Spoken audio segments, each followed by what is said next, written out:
Hello बच्चों, आज हम पढ़ने जा रहे हैं क्लास 12th सब्जेक्ट बायोलॉजी में कुछ इंपोर्टेंट ऑब्जेक्टिव्स।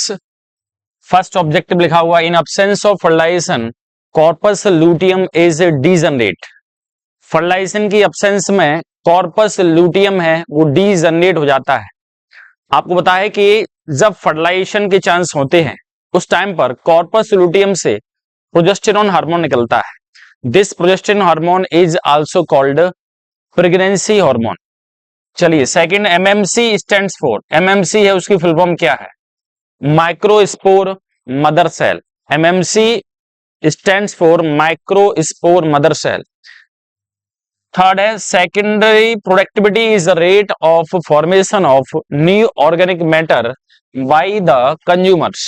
क्वेश्चन ये पूछा जाता है कि सेकेंडरी प्रोडक्टिविटी है उसमें rate of formation of new organic matter आखिर किसके द्वारा रिप्रेजेंट की जाती है? ऑप्शन जहां दिए रहते हैं वहां पर कंज्यूमर आंसर सही होता है। चलिए, फोर्थ नंबर है in adventive embryony,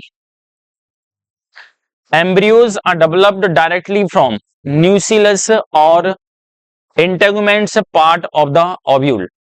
adventive embryony में एम्ब्रियो जितने भी डेवलप होते हैं या तो न्यूक्लियस से डेवलप होते हैं या फिर इंटेगुमेंट से डेवलप होते हैं। Pollination occurs in angiosperm and gymnospermic plant.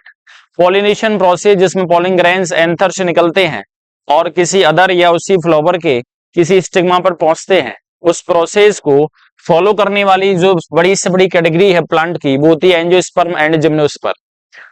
Question number 6 है psoriasis is not autoimmune disease but vitiligo is example of auto immune disease.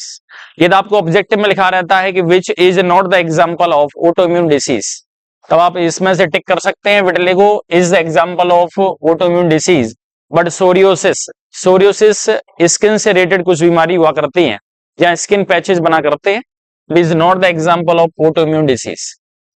7th number है सोर्स ऑफ क्विनाइन। क्विनाइन का जो सोर्स होता है वो बार्क होता है। सिनकोना प्लांट की बार्क से क्विनाइन मिलता है एंड रावोल्फिया की रूट से रेजरपाइन मिलता है।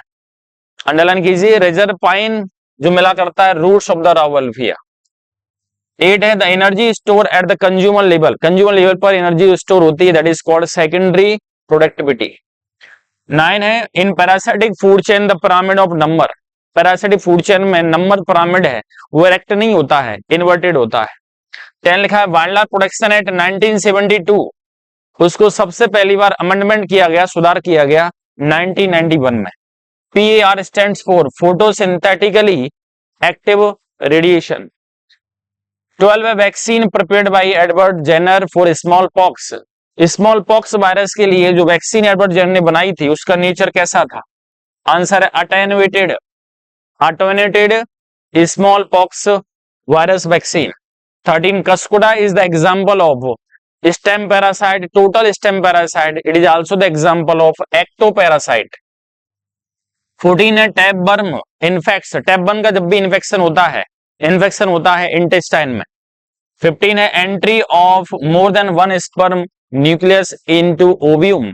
ओवम और ओवियम के अंदर जब एक से ज्यादा न्यूक्लियस की एंट्री होती है then it is called polyspermy. ये कुछ इंपोर्टेंट ऑब्जेक्टिव्स थे और इसके बाद जो अगला टेस्ट होगा उसके लिए इंपोर्टेंट ऑब्जेक्ट्स और दिए जाएंगे। तब तक के लिए गुड बाय।